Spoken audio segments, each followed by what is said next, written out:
This program is presented by University of California Television. Like what you learn? Visit our website or follow us on Facebook and Twitter to keep up with the latest UCTV programs.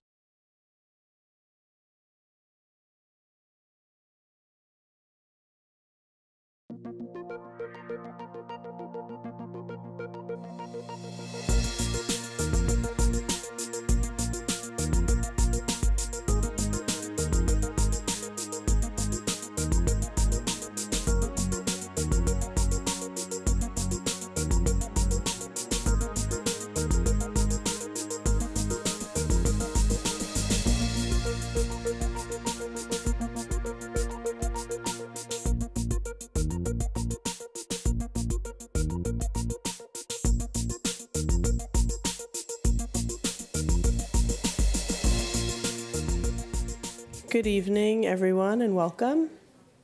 Very happy to be here with you all. So I'm going to just start by giving you an overview of what we're going to talk about tonight. I'm going to give you an introduction to who I am, to my work and my interests, my research, and what has led me to be here in front of you this evening. And then the way I've decided to organize the content for tonight is to give you brief experiences of the kinds of concepts I'm talking about. So if I'm talking about emotion, I'm going to try and do a little experiment where we can have a sense of what it's like to experience that emotion. When we're talking about meditation, we're going to do very brief meditations. If any of the activities are unenjoyable, no problem. They are all going to be very brief. So little experiments into various forms of relaxation and identifying our emotions. So we'll begin by looking at a specific definition of emotion from a Western psychological perspective. We're then going to think about what it's like to feel our emotions in our body, meaning the sensations associated with different emotions. We're going to then define stress and burnout. Now, these concepts may not be new to you, but I'm hoping that the way that they're woven together will provide a new lens to look at what they might mean. So starting with emotion, going on to stress and burnout, and then we're going to look at empathy and compassion, both the differences between them and how they relate to stress, burnout, and emotion altogether. And in the end, I'm going to show you a Atlas of Emotion, which is a website and tool that was just launched 2 weeks ago, and a way for us to visually explore and identify our experience of emotion. So to begin, what I'd really like us to do is a brief practice. So as you see from my presentation, I'm going to be talking a lot about stress, about emotion, about our daily experience. And so what I'd like us to do to start is to really arrive here. And what I'm going to recommend that you do is that you have your feet in a comfortable position. For some of you, that's going to be cross-legged. For some of you, that will be your feet on the floor. I recommend that if you're wearing something constrictive around your waist, that you give yourself a little space so that your breath can be truly free for just the next couple minutes. And then I suggest that you have your palms resting either on your thighs or just folded in your lap in front of you. And even though we're sitting in a chair, I'm going to recommend that you really hold your spine up straight. The classic instruction is imagining your spine as though it were a stack or a stack of coins. So a nice upright column. And then tilt your chest just ever so slightly to the ceiling. So there were a string from your heart to the ceiling, and having your chin resting in front of you gently. Not sloping too far towards your chest or too far back on your neck. And then gently letting your eyelids fall closed. And for just a couple breaths, relaxing the muscles in our face. Relaxing and releasing through our forehead and our brow.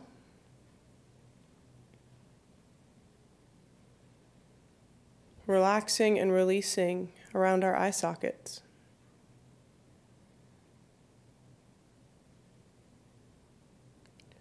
Relaxing and releasing through our cheekbone, and especially through our jaw. Relaxing and releasing through our chin, our lips, and our nostril.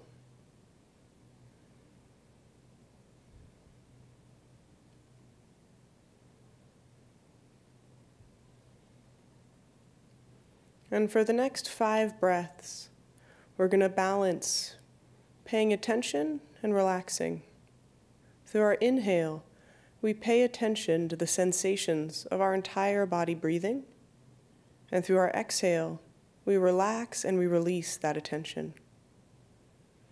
So inhale, paying attention just to our body being supported in these chairs, our breath, head to toe. And then exhale, releasing and relaxing.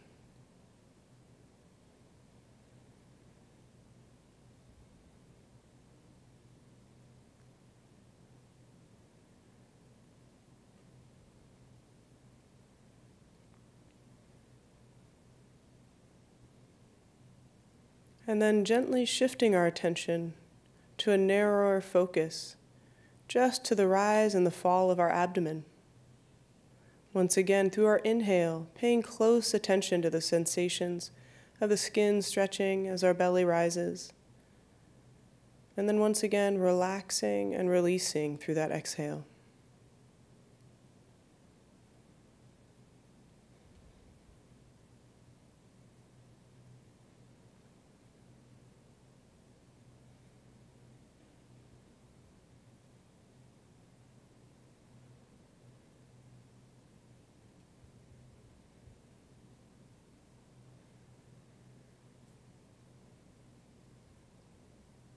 And then lastly, we switch to even a narrower target for our focus of attention.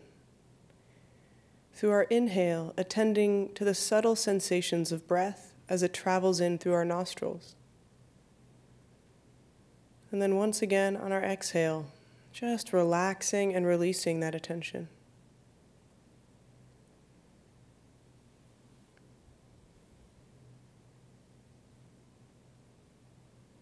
Inhale, attending to the sensations of breath as they come in through our nostril. And exhale, releasing.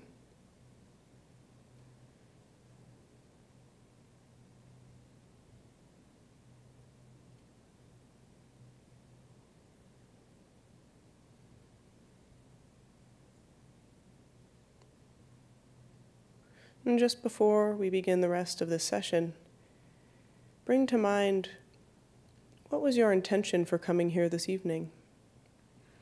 What was your hope or purpose? And just reflect on that intention for a moment.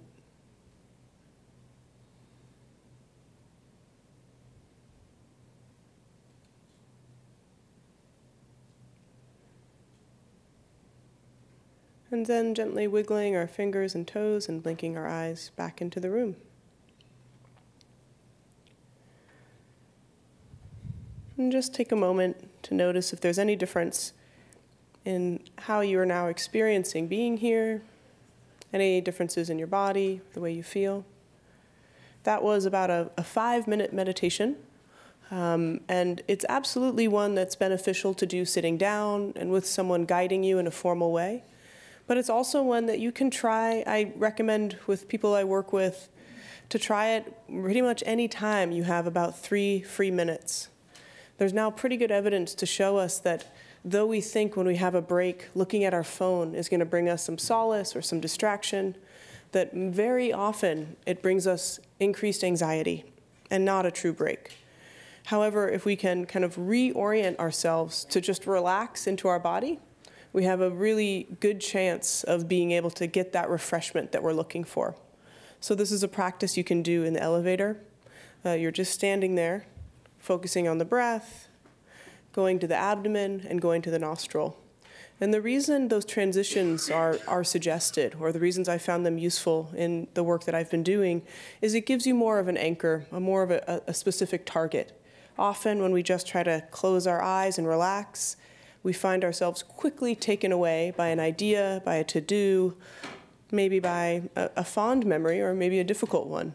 And so to give our minds somewhere to go, it really can help us focus and settle in. So just a little bit about myself. I went to, I'm a Berkeley grad. I don't know if there's any others in the room. And was very fortunate there to do my master's in social work and also my PhD. And in between the two, I worked at San Francisco General Hospital in the emergency room, which was an incredible learning experience in both meaning as well as stress and work, and led me to the work I do now, which is really focusing on how do we support people whose everyday work environment involves such a high level of distress?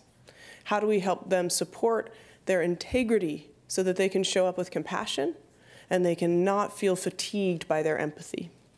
I am a teacher in cultivating emotional balance, and this is a training that I've now adapted in different forms to work with people in different environments, including in juvenile jails with guards there, as I did for my dissertation, in education settings for schools, and now in the hospital working with residents.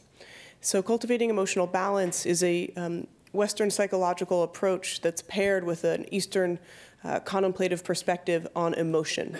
So you are, I'm sure, familiar with other contemplative approaches if you've come to other of Osher Mini Med School in mindfulness. And this one is targeted specifically on helping people identify and work with their emotions. And that's what we'll be looking at today. Currently, I'm running a study that's called SPRUCE, Supporting Provider Resilience by Upping Compassion and Empathy. And in this study, I'm translating some of those tools from CEB so that I can teach it to residents. And the Atlas of Emotion is why I have that really awesomely impressive photo of me with His Holiness the Dalai Lama that makes me happy just to see. But beneath him is the Atlas of Emotion, which is a project that he funded. And my dad and I collaborated on this for the last 3 years. And we actually, in this room, a week ago, I think it was a week ago, we presented in the Grand Rounds for Psychiatry, and looking forward to sharing it with you. I think it's a tool that you'll be able to take away from here and explore your own emotions and look at them at a deeper level as well.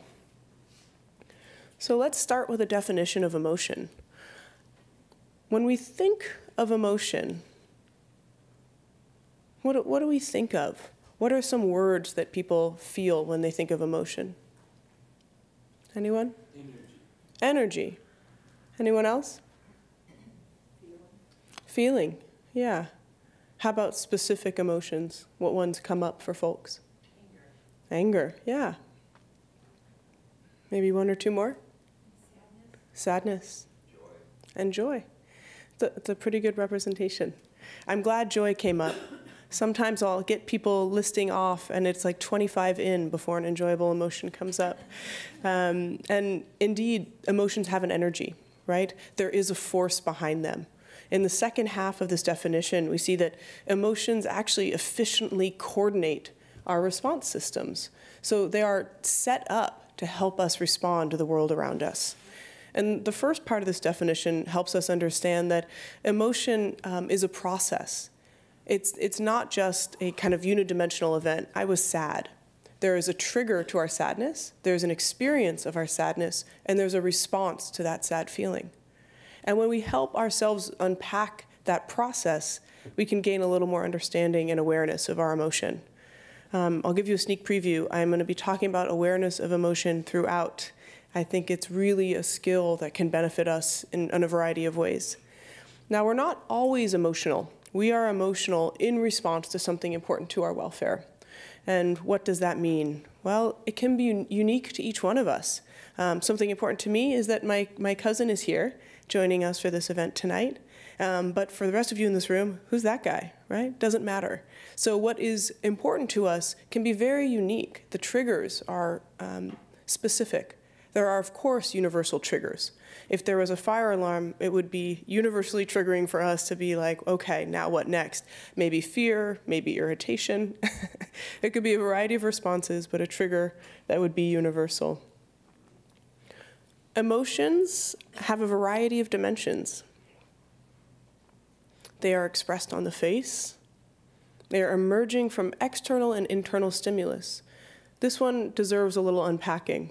So we can have an emotion in response to receiving the news that someone we really care about has had a promotion in their job. And that just makes us really happy. That's great. Oh, wow, wonderful. What good news. We could also go home after a long day at work and just think about an interaction we had with a colleague or with a manager. And even though that event isn't occurring as we're at home on our couch, that internal stimulus of that thought arising elicits an emotion. And there's no difference, physiologically speaking, or subjectively, in terms of those triggers. So this is really important when we consider how we process our emotions on a daily basis. A lot of us tend to ruminate, to think about what happened, especially if it's something difficult or something undesirable. And we don't necessarily consider what might be the implications of thinking about and kind of continuing to re-trigger that emotion. It can be taxing and exhausting on our system. So interesting to reflect on this idea that emotions are internal and externally stimulated. Emotions are felt in the body. We're going to do a little experiment where I see if I can help you with that and get a sense of palpably what's that like. And emotions are incredibly important for communication with others. That includes through the face, that includes through the voice, right? There's a difference in how I'm communicating with the tone. And there's huge individual differences. And the differences are not that some people are emotional and other people are not, or some people are only angry. Everyone experiences a full range of emotion. However, what we become emotional about is quite distinct due to our personal history and due to our often early imprints. And then how we become emotional is also quite different. So we do know that there are these kind of set points. Some people that we could, I'm sure, bring to mind easily, when they get angry, it is like 0 to 1,000. And then there's those other people who we, maybe admire or envy, who just seem like they never really lose their cool. So there's differences also in how we become emotional.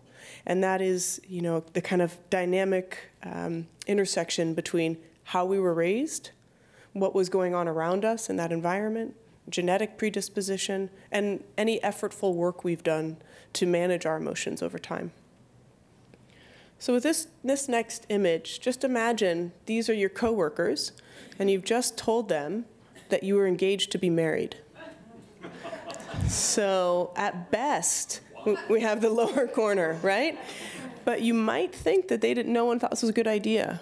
And I really think it's worthwhile to reflect on just how much is being communicated without a single word, right?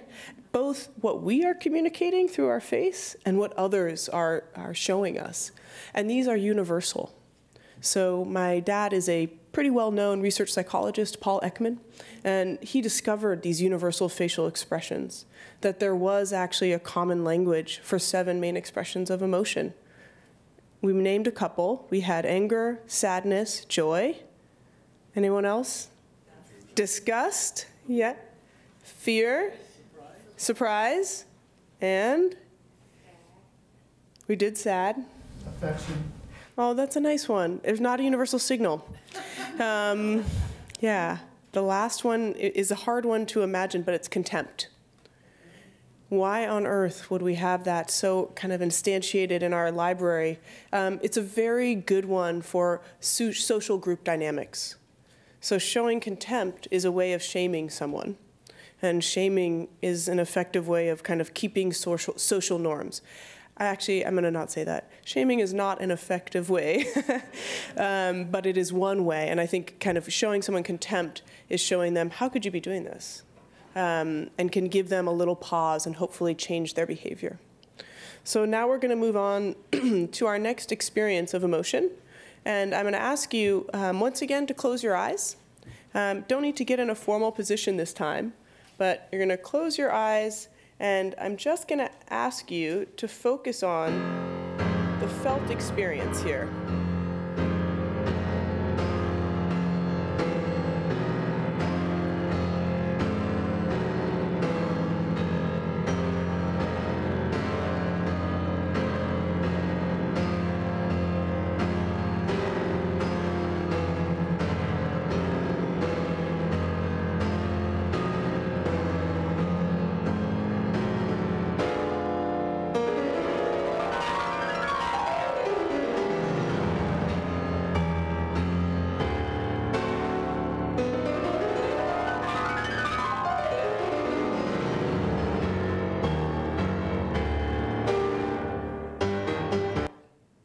So, anybody notice any sensations listening to that music? Irritation, okay, that's one. And where did you feel it in your body? In your chest? Yeah, like tight? Yeah, like no, okay. Anyone else? Foreboding, like a dread. Yeah, that's what I get too. And do you feel it anywhere or a certain temperature? In the tummy, yeah, yeah. Anybody else? Yeah, what's gonna happen? Yes, absolutely. And did you notice it anywhere? Kind of tensing up a little. Yeah, tensing up a little. Okay. I felt it in my stomach, that dread, that tension. Tension, yeah. And when she began doing the upward and downward lasagna, it went up and down in my body. Wow. Yeah, so up and down in the whole body with the kind of music. And, it's interesting. We can experience and be triggered to an emotion through any of our sense portals. Through sound, through sight, through smell, through taste, through touch, and then, of course, in our mind. And sound is one, I think, is a nice one to play with, because it's not what we would always think of as eliciting a kind of resonance or response. Okay, you guys ready for one more? I don't think it'll be as bad. Okay. So again, closing our eyes just so we're not getting affected by the visual. We're really just focusing on the sound.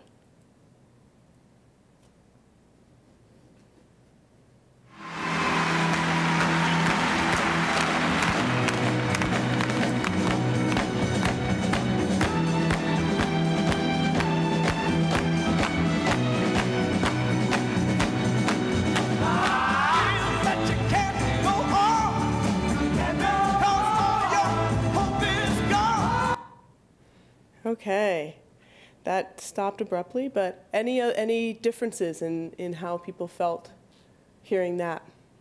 Yeah. Well, that was just Joyful, right, and where? from my gut up. Yeah, from your gut up, yeah. Anyone else? Yeah. I was just thinking of great memories from college. And then also, I literally felt my feet moving. Yeah. And my head. Yeah, and I've played this video in New Delhi and in Scotland, and I mean, like everywhere I've given emotion workshops, and there seems to be an overlay if people have a memory or nostalgia, but there is something that is just, there's a real uplift here with the voice, I think, even if you don't know what the words are. I mean, but the words, if you listen to the words, they're not that way at all. You cannot go on. But reach out, I'll be there. Is gone. Yeah. Is that a downer? But they will be there for you. That's the nice part. Yeah, yeah, and it's really, I've looked for videos over the years that are reliably emotion-inducing and not overwhelming, and it's very hard. Even when I find ones that are surprising, it's too surprising for some people. Or if I find one that I think are scary, someone finds it exhilarating. So I've actually kind of winnowed to these videos for sound, but my point here is to really start giving you this opportunity to look inward at what is your felt experience of emotion. And there's a reason. It's not just that, oh, wow, there's sensations, that's neat. You probably already knew that. But our felt sensations of emotion can be a really great kind of first line for us to start realizing, I'm becoming emotional. So often we'll realize we're emotional only after we're halfway through our behavior. Or someone says to us, why are you so upset? And we're like, I'm not upset, right? And I think that as we learn to tune in to our felt experience of emotion, we start to have a better ability to recognize those signals. And to really, what's interesting is sometimes we can realize that there's actually a lot of holding that we're doing. And people more familiar with body work or any kind of meditation practice have probably already done some of that internal reflection where you're looking at what, in my body, where am I holding tension, what is happening? And maybe even when we did our first brief practice, you noticed, gosh, I have a lot of tension in my face. I didn't even realize I was holding it there until I attended to it. So this next slide, oh, sorry, that word suppress is a little off. gives us a little bit more of the data on what is happening, physiologically speaking, when we're having an emotion episode, and what are our strategies for managing those emotions. So here we have watch, suppress, and reappraise. What you see below is a slide from a study by a professor by the name of James Gross. He's at Stanford University. He studies a lot of emotion and physiology. And in one of his experiments, he set up people and gave them 3 different sets of instructions. To one group, he said, simply watch what's happening in this film I'm going to show you. In the second group, he said, whatever you see, try to pretend you are not feeling it, and definitely don't show it. And the third group, he said, when you see this film, recognize and pay attention to your emotions, but try not to react. So this was watch, suppress, and reappraise. The film he showed them was a pretty horrific kind of surgery, open surgery type film. Disgust is a very easy emotion to measure physiologically, so it's one that experimenters like to use. It's not just that all social psychologists are evil. And what we see here is something interesting. So the suppress is this dotted line, and what we're seeing of the units of change is heart rate and skin conductance. So how elevated is our physiological arousal with a very blunt measure.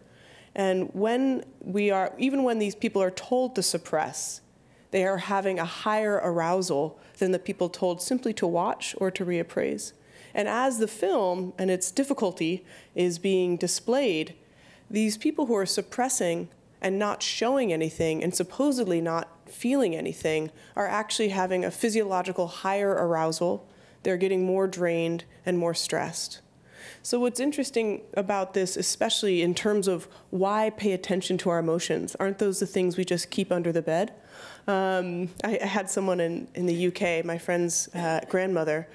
You teach people about emotions? That can't help anything. Very stiff upper lip. It was nice to see those cultural differences. And so I think this idea of paying attention to our emotions and being aware of them, whether that's watching them or whether that's reappraising, can actually be a more effective strategy than the suppression. So for folks in working in medicine or working even in education, where on an everyday basis, you're getting triggered to a lot of emotions that it wouldn't be good to share, right? You don't want to show every time you're annoyed with a student who's asking a question or a patient who's overly anxious. You don't want to necessarily express everything you're feeling, but to have an awareness of it, that's the ideal. And it's an ideal not only because you're allowing yourself to pick up on those emotional cues, but because it actually, in this way, is less effortful on your system than trying to avoid and suppress what you're feeling. We'll get into this a bit more. So let's talk about burnout. I'm sure most of you in the room have heard of the term burnout or maybe even experienced burnout. How many people in this room have worked in healthcare at some point? Okay, so a fair number. How about just general human service work, so directly working with others? How many? Yeah, okay. So burnout is specifically described as a phenomena that can occur when you're working closely with other humans, initially designed for hospitals and now used in schools and actually corporations as well. So the first level of burnout is an emotional exhaustion, and that is the everyday emotional labor of working with others. So we think of physical labor as, you know, here I am, I got to build this house. There's a lot of wood to move. There's a lot of hammering to do. You can tell I don't build houses. And then we have the emotional labor of lifting and holding up that kind of face of, here I am, and I'm present, and I'm listening, and I'm taking in what you're telling me. And that emotional labor can have a toll. It's not in and of itself terrible, and anyone who's working in human service agencies and human service settings, there will be some level of exhaustion, just hearing and the volume of hearing people who are struggling. When things start to get a little bit worse is when people feel that what they do doesn't make a difference, that there's a lack of purpose, a lack of meaning or efficacy. Now, what we've seen is when people feel that what they do makes a difference, they can actually sustain a lot more difficulty for a longer amount of time. But when, because of paperwork or because of our own feelings of limitations, we feel that the work just isn't making a difference, it's almost intolerable. And that can lead to this depersonalization, also sometimes called just a cynicism. Every one of us, I'm sure, has worked with at least one person who had reached that level of burnout, where they just didn't care. They were there, but they weren't really there. They showed up physically to the job, but they didn't make any effort, and they're just distancing. Now, that level of burnout, even if you have one person on a team with that, can just make a huge impact. And when we think about how do we reach these people with this level of burnout, there's not a lot of evidence for us to draw on. And when we look at emotional exhaustion, we can apply some basic strategies of emotional awareness. But with depersonalization, I think we actually have to start thinking about how to improve people's experience of efficacy and meaning. How do we help them maybe remember that what they do does make a difference? One of the reasons burnout is so incredibly prevalent in healthcare, we have trainees who the average numbers nationally is that residents have about 50 to 80% burnout in their first 3 years, or their 3 years of residency. And my hypothesis, having worked with this population, is that they have such a strong emphasis on helping others. What they do makes a difference if they help others. However, you can't always help others due to limitations in the system, due to limitations in your training experience, due to the limitations of your patients who maybe won't follow up or don't have the resources. So if your entire sense of success is based on your patients doing okay, it could be easier to fall into that lack of meaning. So one thing I'm often working with in the residents I teach is, how can you find something that's meaningful about how you exist in the room with these patients? What's the quality of the provider you want to be? Can you feel successful about that? And if that still seems too hard, can you just feel successful about the fact that you showed up today?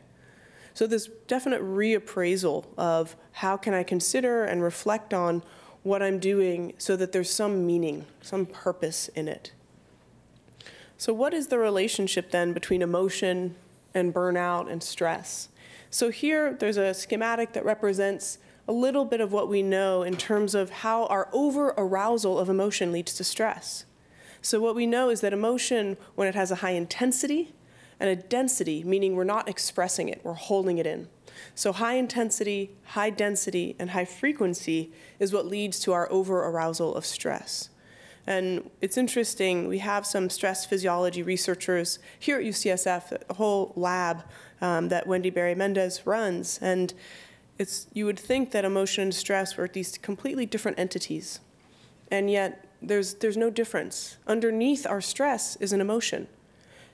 Most often, the emotion underneath our stress is anxiety, is fear. Occasionally, it's also anger, not occasionally. Often, it's also irritation or anger. We're just, why did they do that, right? And even more occasionally, we have a stressed emotion from sadness as well, disappointment. And in the earliest days of stress research, there was both eustress and distress. Eustress was a high and enjoyable experience of emotion. Overwhelming. Being happy is over-arousal of emotion, generally, unless we're just content. So eustress, unfortunately, has gotten lost, and we've spent a lot of time focusing on distress, or what it's like when we're over-aroused in a way that's unpleasant. Now, not all stress is created equal. These are both stressed animals, and one is experiencing what's called a challenge-based stress, and the other is experiencing a threat-based stress. Some of you may have already heard of these ideas. Robert Sapolsky at Stanford has done a lot of great work translating this for the public. And actually, researchers from UCSF, Richard Lazarus and Susan Folkman, designed this initial conceptual idea that when we have, and I'm sorry it's hard to see that challenge, when we have an amount of resources that is outweighed by the demands, that is what creates an experience of threat. So for example, if I'm working in the emergency room, and when I was there I was a social worker, and I have a patient come in and they're telling me they don't feel safe to go home. Maybe there's domestic violence and they're not sure what to do.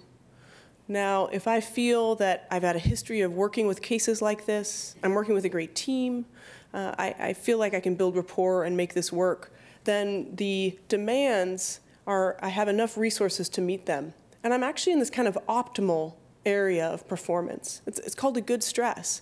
When we're doing some of our best work, we're not completely relaxed. We are attentive and focused. Our emotions are working for us. However, if I felt that, oh my God, I can't believe this came in, I'm actually supposed to leave in 5 minutes, I've already had three other cases today that were so hard, everybody who I work with tonight is just burnt out, then my demands outweigh my resources. And my ability to respond is different. It's more rigid, it's less flexible. And this is demonstrated physiologically. There's a different way our body responds when we're in a threat and when we're in a challenge. Now, this would be just a one incident scenario. We have our little representations here. However, on a day-to-day basis, especially in a healthcare environment, there's just so many of these incidents, right? And that can lead, instead of to a kind of fight, flight, or freeze, to something more like burnout. Burnout is actually identified as being 6 months or longer. So there's a longer, it's not just what you feel one day. It's a chronic experience of stress. So I want to give you a little bit of a window into the research that I've been doing about empathy and tie in these ideas of emotion, of burnout, emotion and stress to empathy. So thinking about this incredibly important skill that doctors should have and nurses should have and physical therapists should have with their patients, it's actually something we don't think about specifically. We know that we think empathy is pretty good, and luckily in the last 10 years there's been a lot more emphasis on that work. But what does it mean? So I did a series of interviews with residents last year on please give me an example of when it was easy to feel empathy with a patient and when it was hard. And one example I got was about working with a woman who was deaf and had a severe respiratory infection. She was awaiting surgery, but there was a lot of unforeseen delays. Because of her infection, all of the providers had to wear masks. So she couldn't read their lips, and she couldn't hear what they were saying. She felt very distressed and upset, and this resident describes figuring out a way to contact her primary care provider and to bring her primary care provider in, who has a good rapport. They started writing notes together and really helping this patient feel at ease. And so what we see in that example is that this resident is recognizing the distress in this woman who was kind of upset, screaming, crying, and then allowing herself to consider what is the way I can best kind of respond or meet the needs of this patient. Another example was actually a difficult time to feel empathy. And this resident described that there was a patient who was just really hard to get along with. With all the nurses and doctors, he would second guess everything done to him. He would deny certain treatments and then demand that same one that same day. And this resident said they felt so frustrated working with this patient. It just was wearing them down. And they, on their one incident, kind of went in right before they were going to talk to the patient and just witnessed the way that doctors were kind of poking and prodding and, touching the patient. And it gave this resident a moment of true empathy and reflection. I really wouldn't want to be poked and touched that way either. That must be awful.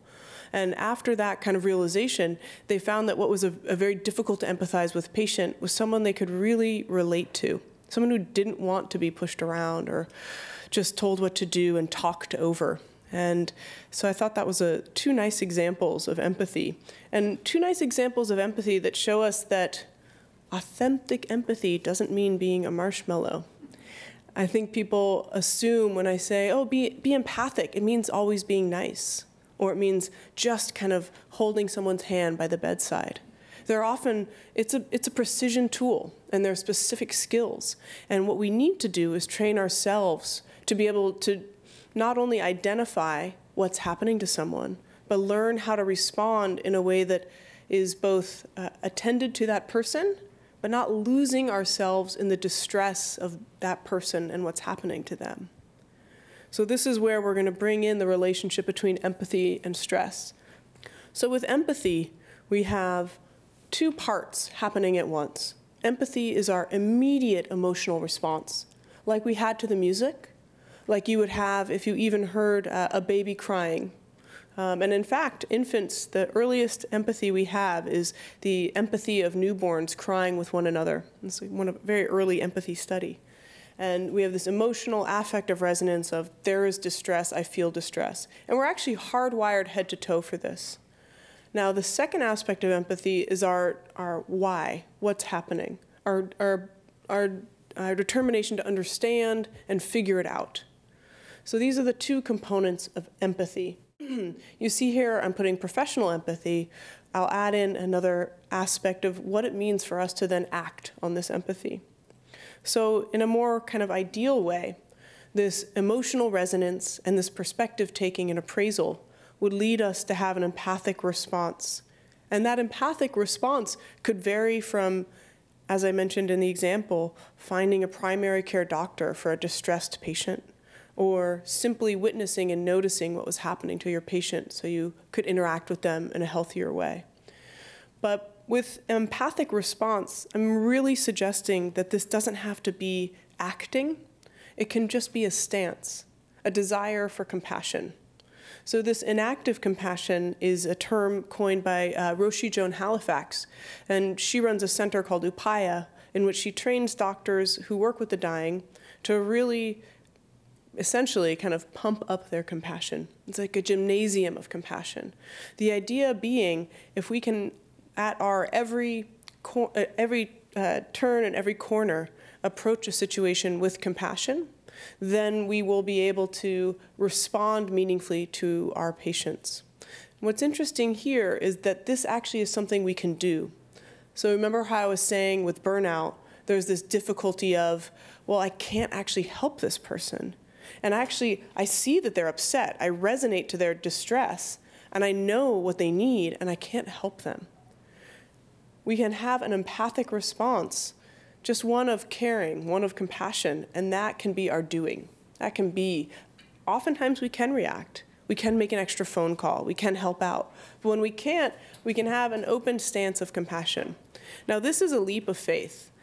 It really is. And when I work with the residents this last year, it's been some funny things where they've told me things like, I really thought that this was going to be really too San Francisco for me, this compassion training.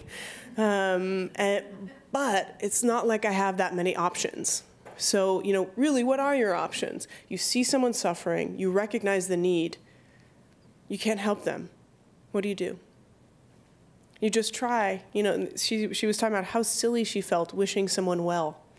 Because I suggested if you see this person suffering and you can't help them, just say, gosh, I wish you could know some ease and comfort.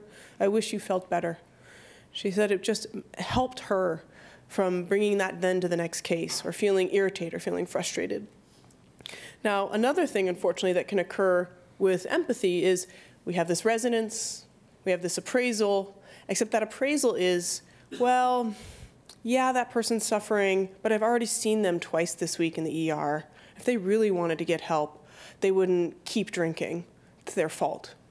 Now, that may indeed be true, but that stance, that aversive stance, not only does it harden us to our patients and make it very difficult to engage, it also hardens us to that open ability to feel meaning and engagement. Now, what allows us to stay in jobs that are difficult is feeling some boost, some reward of connection. So with this aversion, we're creating distance. We're creating a callousness on our heart. And where we can intervene with aversion is really in this appraisal. How are we thinking about someone? Sometimes we don't have any control of our immediate response. So we see this person coming in for the third time that we've been working. Again, they've hurt themselves, they were drinking, something like this. And our immediate response is, oh, God, not again. And yet we still have an opportunity, even within that, to say, this person is trying to be happy, to be free from suffering, just like everyone. the way they are doing it is just so unskillful, and yet I wish they also were free. So this kind of unconditional compassion, it's a high-level practice. And again, I ask you, what's the alternative? You can start practicing this in very simple ways. I've actually found that Muni is a great time to practice on-the-spot compassion. Not only because it breaks down a lot, and you're just like, are you kidding me? We live in this city and it breaks down like this all the time. But also when you're just jammed in, and that person with the backpack who just keeps hitting you, and you're like, what is their problem? And it's a really nice moment to catch yourself getting tight and just releasing. And I wish they were happy too. And again, this seems like, why would I even start to try that? But what we tend our mind towards is how we're leading our lives. And if we kind of tend it towards compassion and use the entire world as our gymnasium for it, it's a great opportunity. And my guarantee is that you will feel happier. That is a direct quote from the Dalai Lama, not necessarily backed up. I mean, there's some scientific evidence that daily compassion practice improves your happiness, but he doesn't talk about the Muni. But his overall idea is definitely, if you want to be more happy, practice more compassion. And if you want to lead a longer life, practice more compassion. And there's something interesting about how compassion releases us from these difficult, draining emotions. And I'm sure that we'll see over time, as stress research becomes more and more important, because more and more people are struggling and suffering with stress, that the strategies we have to deal with it are trying to release it, trying to identifying it, trying to let it go. And on-the-spot compassion is an easy way to do it. You don't even need your phone. You don't need an app. You just practice it. And again, kind of tying it together, if you become aware of that tightness around your feelings, of your emotions, and then you release with just that compassion. We're going to do a brief compassion practice here, so I'll give you some instruction. I'm sure many of you in the room have had a lot of experience already. The other way that empathy can really be thwarted is through sympathetic distress. This is what has kept decades of medical education away from teaching empathy. This concern that, well, but if I care about people, I'm kind of going to lose myself in their suffering. And that happens. We can absolutely, without even having to see someone directly, lose ourselves in the suffering of what's happening worldwide. There are so many incidences where people just senselessly are losing their life or losing their health or their home. And I think that there's just a gentle balance that we're always managing between callousness and overcaring. And we really just have to practice that balance over and over, of leaning in too much to the point where we get kind of depressed and not helpful to anyone, and then leaning out so much that we just aren't caring. Things don't matter. So I think that's a skill that people learn throughout their lives, and I'm sure you all have learned through being professionals, being parents, and many other things. But it's good for us to keep in mind that it's not necessarily a one-way street. It's not that we tune in and care about what's happening to other people and we fall into distress.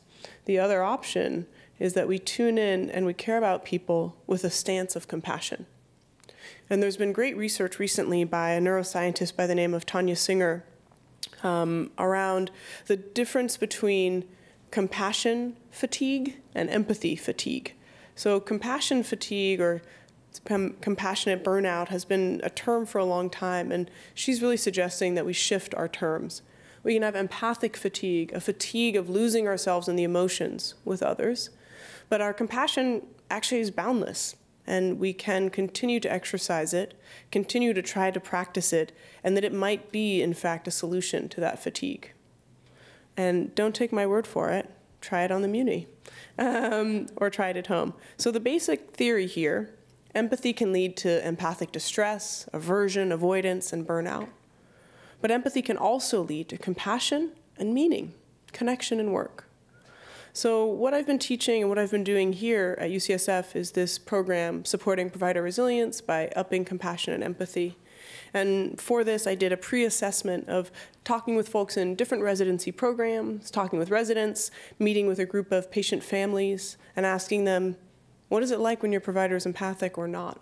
And asking residents, what gets in the way of your compassion? And then I adapted the Cultivating Emotional Balance training program and have been doing a pilot. I'm actually finishing up my first full year of curriculum just this month. And my main objectives were reducing stress, improving clear communication, and teaching people this professional empathy. So how do you have that stance of compassion and still tune into what's happening to others? Part of that included giving people training, basic training in facial expression of emotion, basic training in what is different between anger and fear, in what triggers us to it, how we respond to it, and otherwise. And then overall emotional awareness. The last thing we'll do tonight is a very small emotional awareness exercise, but this basically means what triggers my emotion, what is my experience of my emotion, and what are my responses, and giving ourselves that granular level of understanding. So how is this actually taught? Well, one of the things is many moments of awareness and breath training. Now that sounds really fancy, but that's how we started our evening. Remember, we just focused on our whole body, on our abdomen, on our nose. So this aspect of training, attention training, there's a lot of research to support the fact that if we are having this ability to rest our mind in one single point of attention, we're developing a muscle that allows us to truly be aware of what's around, to have that capacity to notice when your emotions arise, to notice when other disturbing thoughts arise. So attention training, of training your mind to be in one place at a time with stability. You can do this through these just small little bites, focusing on your body, focusing on your abdomen, focusing on the nose. And interoceptive awareness, very fancy way of saying, what does it feel like to have emotions in your body? What does it feel like to have your breath in your body? Then the next part here are on-the-spot heart practices. So there are 4 modes. Some of you who have more familiarity with Buddhist psychology will recognize these as the 4 Brahmaviharas. The first is setting an intention and aspiration. So as I was suggesting earlier, in the beginning of our practice, why did you come to this lecture tonight? And really reminding yourself before everything you do, why am I doing this? What is my purpose?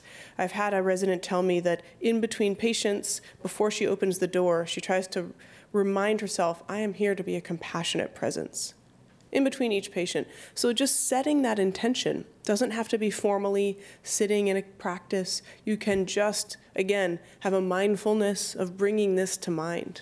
What is my intention? What is my aspiration? I really recommend that you start small. Don't go with your highest aspiration first. Then a compassion meditation. And so literally in just a moment here, I'm just going to ask us to just quietly again close our eyes and tune back in.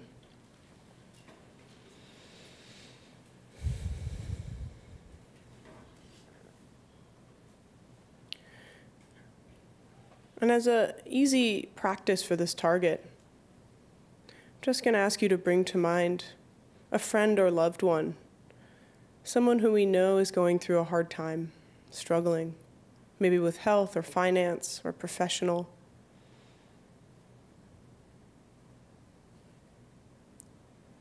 We just bring them clearly to mind. And we imagine what it would be like for them to know a sense of ease and peace, a sense of equanimity.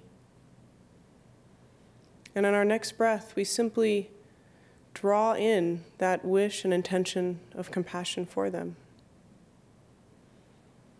May this person who struggles know ease and know peace.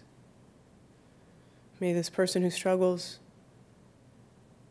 have some sense of clarity and light and openness in their own heart. And again, not with an intention or reason of what we need to do to fix or help them, just simply our own awareness of our compassion for this person. And just one more breath of drawing in, recognizing this person, their struggle. And then letting it out with that wish. May they be free. May they be happy. May they be at ease. And then gently blinking our eyes back open. Don't even need to close your eyes, but just that tenderizing of the heart towards another. It can really help us overcome some of our more entrenched feelings of grief and helplessness, especially for family members who we can't help. I'm sure every one of us has one of those in the room.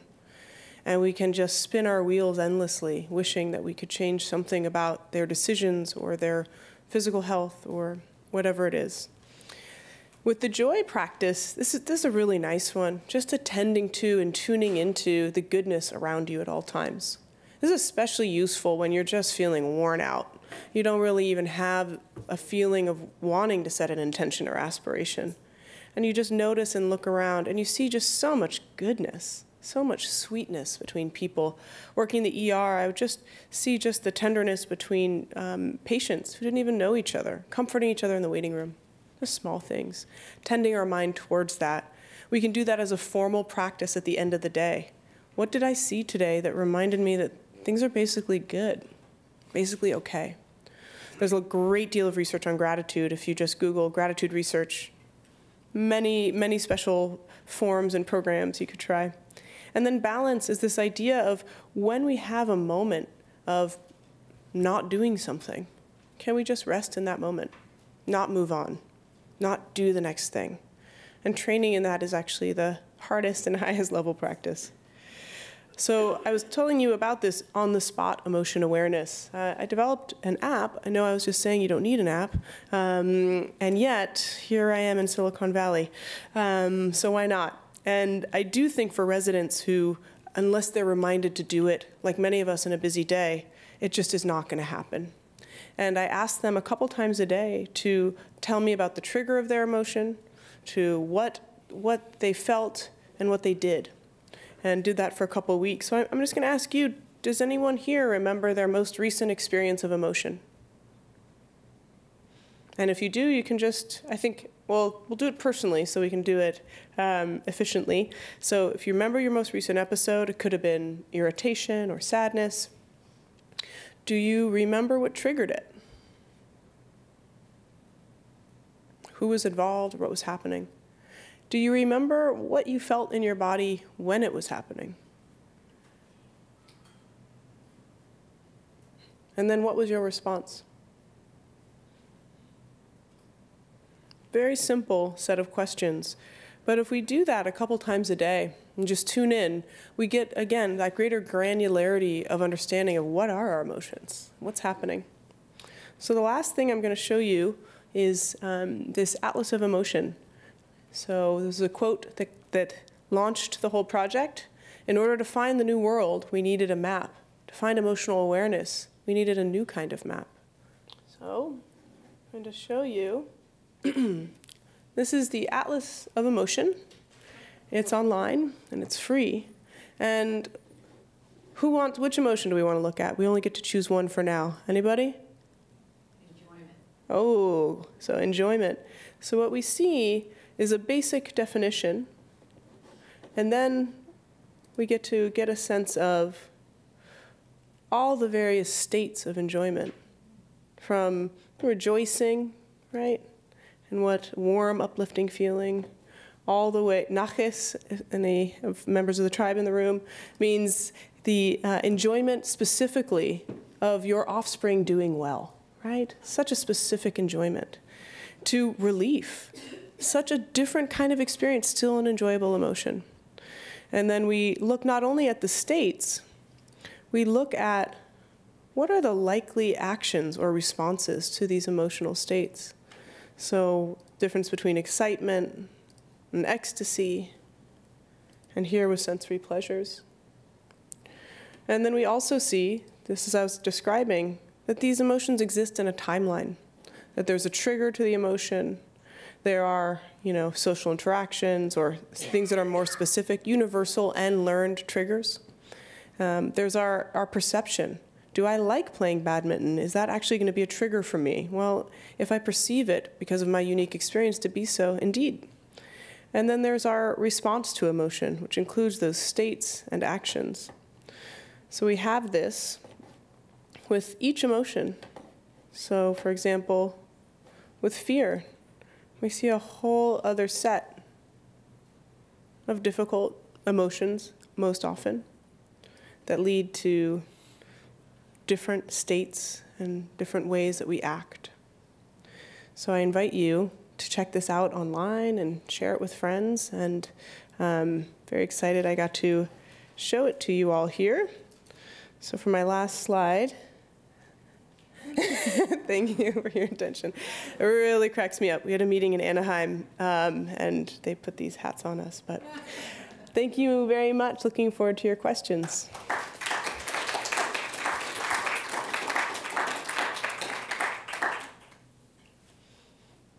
Please. When you speak about empathy, one example that occurred to me was, we all know people who are in difficult circumstances, a bad marriage, a bad job, and we want them to move into something more positive. So we go and speak to that person. We get a pretty rapid agreement that comes from the brain. But as soon as we suggest an action to relieve that, the stress might be bad, but it's a known factor, and it's much more comfortable than the stress of going into an unknown possibility. Yes. And they begin, the messenger becomes the enemy, even though the message is agreed upon. Yeah. It's like, I'm the bad guy. I'm not the bad husband that's doing this to you, but all of a sudden I am. And the anger and the response is extremely frustrating. So I don't know how to work out that in your empathy models, because there's sometimes when you try and it just doesn't work. Yeah. Maybe someone else has to pick up the. Yeah, I mean, I think your empathy isn't the problem. The empathy is clearly demonstrated, so you have that resonance to this person's struggle. You see clearly what's going on, and your response is one that's compassionate from your point of view. However, what we believe to be compassionate can sometimes not be accurate. And I think so it's a little bit in that level of appraisal. What I think this person needs is to leave. Every single direction points to it. But what I'm not seeing is this whole history of instability from them in their childhood when they were abandoned. So the idea of, so I think sometimes our appraisal can be quick and without how could we know, right? So yeah, thank you. Other questions? I'm appreciating your answer Oh. because I lived that. Oh, okay. I then finally opened up about her life. Yeah. Oh, it all makes sense. Thank you. Yeah, thank you. Yes, and then yes, yeah. Are you doing any work around caregivers and this kind of emotional response? I'm thinking particularly for people who are non-professional caregivers. Sure. Oh, yeah. Specifically for people who never applied for the job Yeah. and got it. Yeah, I totally, yes, I agree. And I'm fortunate to do some work with Alyssa Eppel, who's over at Laurel Heights, and she's been doing a lot of work with caregivers. So through her, I'm getting the opportunity to figure out, is there a way that we can actually deliver some of these tools and solutions online? Because unfortunately with caregivers, there's often a difficulty of social isolation enforced by kind of having to be there for someone all the time. Again, for a job you didn't necessarily sign up to. Interesting thing is there's some great caregiver research that was also done here at UC with Judy Moskowitz and Susan Folkman, and they found this very high co-occurrence of positive emotions and stress. So someone can be having a very stressful situation.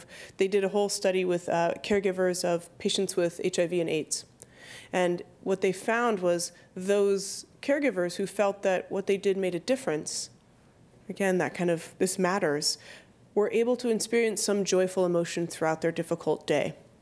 I found the same to be true in my research with residents. When I asked them about their daily experience of emotion, what would you guess would be their number one emotion experience over the course of a week?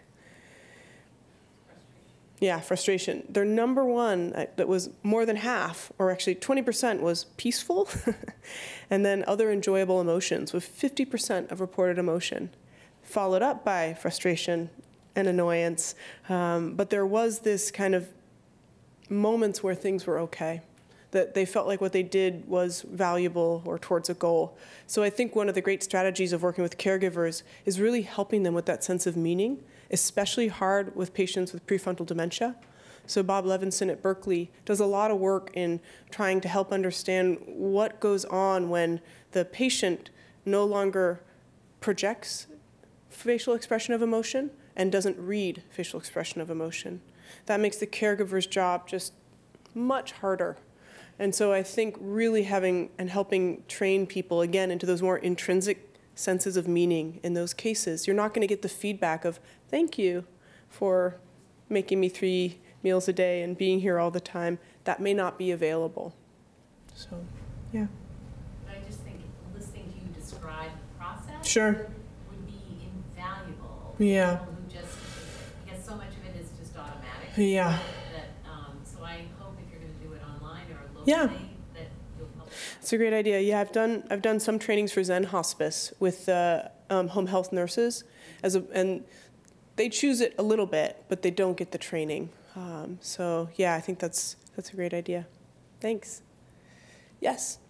For those of us who are healthcare users, Sure. as opposed to healthcare providers, how do you suggest we evaluate our providers on their adequacy Yeah. in terms of empathy and all the other things you've talked about in order to decide whether to continue using them? That's a great question. I think, what's interesting is when I did this focus group with the patient family members, this was for pediatrics, but I asked them, how do you know your provider's being empathic? And the responses were so divergent. Some people said, they don't call me, often when a pediatric doctor comes in the room, they say, how's mom doing, if the mom's there? And this woman said, don't call me mom. Call me by my first name or call me by Mrs. So-and-so. So that to her was empathy. I respect your role. For another person it was, the doctor comes in the room and they put their hand on my hand. And for another person it was, they give me all of the medical information expecting I'll know how to use it. So I think, of course, per person, it'll be really different what you're looking for and what makes you feel taken care of, what makes you feel listened to. But I believe it's a Gestalt experience. You're in that room with that person, you're experiencing them. And I think you know. I mean, I have a question. Have you ever struggled to be like, I'm not sure, is this person the right kind of empathy for me? Has that ever been a struggle, or you feel pretty clear when you meet them? Well, I have a lot of questions for my primary care provider. Yeah. For example, I'm a lot older than they are. Sure. Will they still be practicing when I'm still alive and quite old? I wouldn't like to lose them Right. at the very end. Yeah. And I don't know, I'm conflicted about whether or not my provider is adequately empathetic or is really quite intelligent about my irrational fears. Yes. I hope you have some more time to figure it out with them. It's an important question, and I haven't really thought of it from that perspective of, I have been a healthcare recipient. I had a back surgery a couple years ago. And I had one provider, not at UCSF, I'm happy to say, but who was so clearly burnt out. I was already doing this research, and I just was overwhelmed by his callousness. And in my network at the time, he was the only person who could see me. I didn't have a choice. And then I saw someone, luckily here, my orthopedic surgeon, Dr. Shane Birch. The guy was, he is beyond stressed out. He sees so many patients, is responsible for so many residents. He made me feel like I mattered.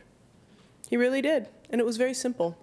So I think, I do think it can be sometimes very cut and dry, and other times a little more nuanced, and balancing our own, is this real, what I'm feeling? There's a great turn of phrase about emotion by a Tibetan Lama who teaches in the West for the last 25 years.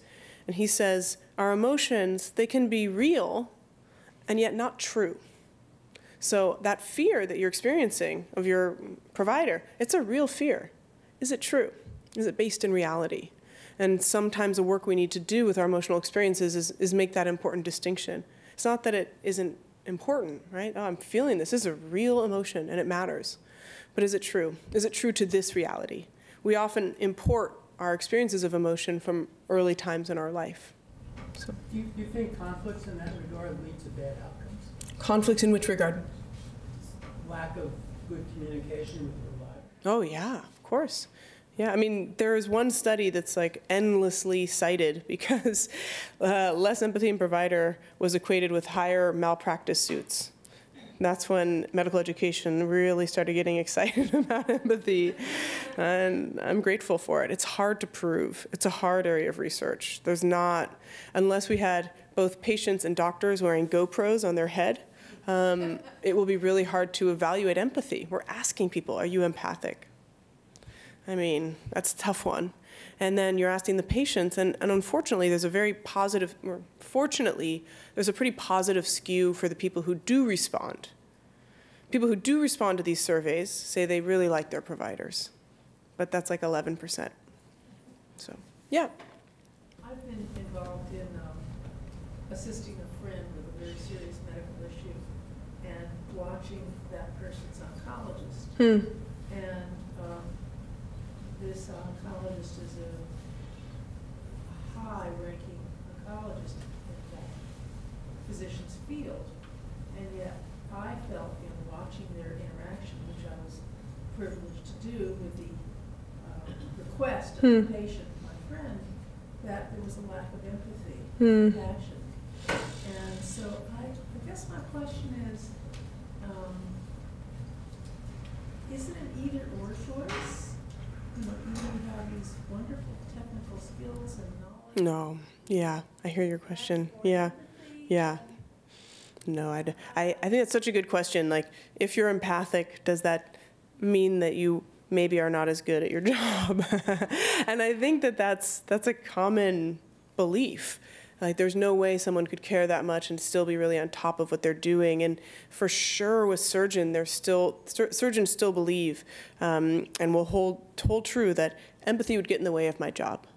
I am not a surgeon. I'm not going to tell them it's not true, but I don't believe it. And for most healthcare professionals, I mean, the programs I work in are the ones you would expect: pediatrics, family community medicine, general internal medicine. And for these people, indeed, the majority of their work, the majority of their treatment is them, right? I heard such an excellent placebo lecture at an integrative medicine conference. And one thing that's important to say is placebo is delivered in a very effective way by very empathic doctors. So if you want to believe in it or not, but the empathy really does come through. So, yeah, good question. Yes, please. All emotions are real but are not true. What makes the difference between the real and the true? Yes, great question. So all emotions are real but not true. What makes the difference? So they're not all not true. So let's say I came here and my computer didn't work, and I couldn't get my PowerPoint slide presentation off, and I was just going to have to talk without any pretty pictures. There would be a very real sense of fear, and it would be true, right? Absolutely based in reality. Like, this may not be the presentation I'd hoped it would be. However, if I came here already anxious about everything that could go wrong with no real trigger, that would be a real experience of fear that wasn't based in reality of now. It might have to do with, I've been speaking publicly for a while now, but the first couple times I did, I mean, I got sick every time. Like, really nauseous every time before I spoke. And that was a real feeling of fear, not based in any reality. And so I think knowing the difference, the way that this Lama describes it, it's kind of funny. He talks about a fear of heights that he got from being very young, falling out of a tree and hurting himself. So then he was in Kuala Lumpur, and they have the tallest buildings in the world, and they have a bridge in between the two that's made out of glass. And so he's trying to walk over this bridge, and he's like, this is very real and not true. And, you know, I'm supposedly a reincarnate Lama. I've been practicing meditation for 25 years. He was younger then. And he just had such a hard time getting himself through. The fear was just gripping him.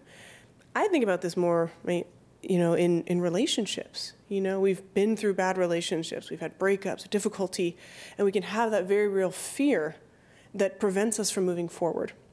And his suggestion is not to white knuckle it, just push yourself ahead, and not to just be like, no, it's cool, I'll just stay out, I'll just hang out on this side of the bridge. I'll let you guys walk through, kind of stand in the sidelines. What he says is what we really need to do at that point is that compassion practice we did outward, you just do it inward. You just say, gosh, this is hard for me right now. I can't believe how afraid I feel. I really wish that I could see that I was safe and I was okay. And that kind of tending to the self allows you to step outside of that pretty strong kind of amygdalal response of this is wrong, this is not okay. Wonderful researcher by the name of Paul Gilbert. He writes on compassion-focused therapy. He divides our brain. I do it this way because it's a loose model of the brain, if there's any neuroscientists in the room. He divides our model of the brain as having a system of fear and response, a system of imagination, and a system of soothing. And so that kind of fear and response is often guiding the way. It's our oldest part of our brain, our reptilian part of our brain. That imaginative part can only come out, actually, if that fear response can be managed. But that soothing part of our mind, that ability to take care of ourselves, it really requires that reappraisal. That this is what's happening, I'm okay, this is okay.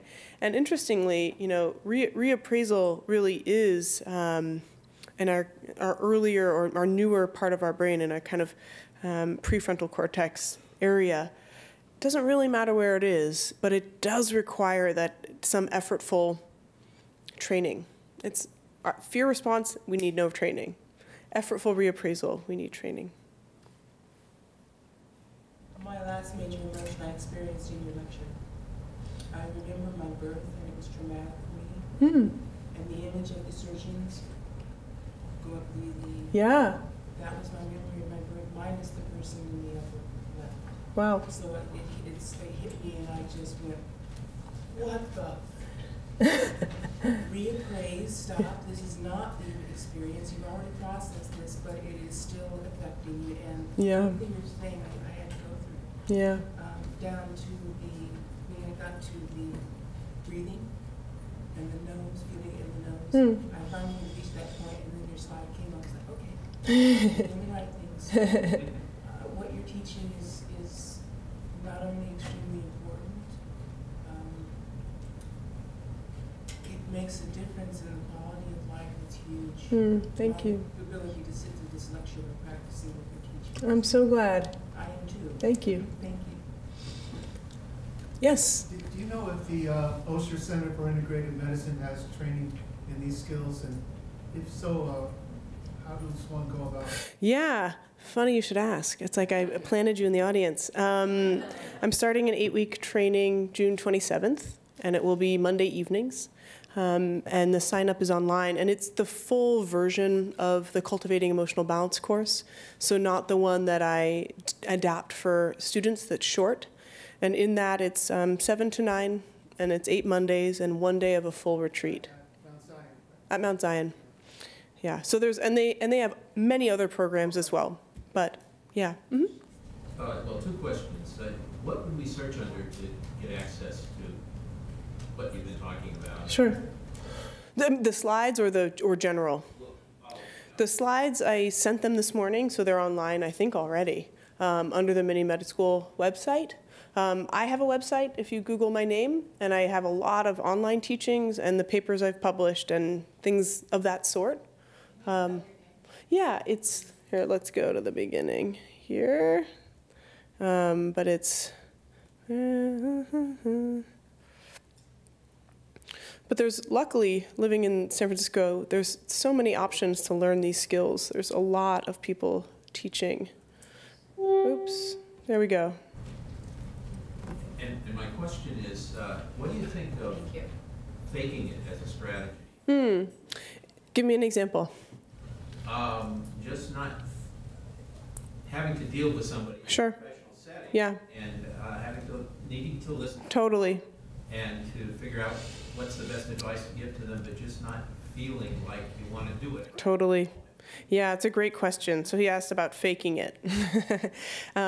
Without that strategy, we would not survive. I mean, it's so crucial. And it's interesting, there's been some research and writing on what's called deep acting versus surface acting. So the deep acting of this person comes in the room, I'm trying to pretend I care, and I just go with this deep place, like, okay, I'm gonna pretend this is my mom, right? Or I'm just gonna really get in there. And then there's the surface acting of, I know what's expected of me, and I'm gonna perform it. And both of these are not necessarily authentic to how we feel. And the danger can be that if either in deep or in surface acting, we can start to feel alienated from our own emotional experiences. So deep acting, not recommended, because you really do start to lose yourself in your emotions. You're not as much, it's not, because you never want to be above your emotions, but you're not, you're drenched when you're deep acting. The surface acting is okay, but you have to almost imagine as though you had a rope tethered to the core self of what you really feel. So checking in, like, that was really not how I feel. Sometimes people do practices of reflective writing, or sometimes just looking inward of, that was really hard to pretend I cared because that person was really callous and that person was actually mean or rude and I had to be present. And many parts of our job require that. And I don't think there's anything per se wrong with it. It's emotional labor. It's part of what's the emotional labor of the work. As long as we don't lose kind of track of our authentic feelings. The first book on emotional labor was written in 1983, and wow, I'm totally forgetting the name. Anybody know Emotion Labor? The book is called, it'll come to me. But it's about airline stewardesses who every day in Southwest are just, definitely faking it, right? And the differences in how they process that level of high performance on a daily basis. And a lot of them suffer from that feeling of emotional distress and being overwhelmed. So, yeah. I don't know if that's a real answer, but yes, it's a problem. Yeah. I've taken all of this as a parent of teenagers. I gotta fake it. But one of the things, and I think it was the last arrow of something, but I know that there are times when I feel emotion, but I get angry and I have my outbursts and, but at the end of the day, I always do an appreciation of each one of my children. And I always have something, even if that day was horrific or whatever. And not too long ago, one of my kids said, "You know what, Mom? I'm going to give an appreciation of you." Oh. So that, something clicked. So. Yeah. Yeah. So this is very apropos to parenting. Yes, I hear that a lot. So that, I don't know if everyone heard that, but her approach with her kids is to, in order to manage the feelings of frustration or annoyance or maybe even disappointment on a daily basis, to end the day with an appreciation of the kids so that she reminds herself of what that's like. And then what she says is there's an experience where the kid actually reflected that back to her, of appreciating her, which was so lovely. So, yeah. And I do think people, when I give lectures, especially in a more corporate setting, which I occasionally do, people are always like, yeah, I get it, but my boss doesn't get it. So, how? And you can't fix someone from the outside. And I do think that people don't like to hear it, but I'm like, you gotta find the goodness in this person. You gotta focus on that, and you gotta model that. And that's not like a direct lead to helping them. But there's not, what is your other option? Fight it, hold on, I'm gonna wait till they're wrong, and then I'm gonna be like, yes. Not really worth it in the end. So I really just think of, if you really have an intention of wanting to be more balanced and wanting to be more at peace, you just kind of, like if that really is close in your mind, you actually become emotional about less stuff. That's generally what I found. Yeah. Well, I think when we as patients know that our doctors really care. Yeah. I happen to have the most awesome, fantastic primary doctor in the whole wide world. Where I will go to him and he will refer back to when I may have gone in for a year before. Wow. Something like, oh, I had a broken toe a week before I was going to a spa for a week. You know, later I went, he said, how did that work out when you went to the spa with that broken toe? Well, I mean, whether it's in the notes, and he takes the time to look at my notes before he walks into the room or what. But of course, I take it personally that he cares. And then I give it back so that he feels great. I really appreciate it. Yeah. You know, you remember or you say something. He does it every time I go in. That's so great. That's, yeah. Yeah, I don't know if everyone heard that, but just a mutual appreciation with a provider who shows care and intent by remembering and then showing and responding with appreciation. That's an ideal situation. I'm glad to hear that. So I think we have time for just one more question, if there's another question. Okay. Thank you all so much.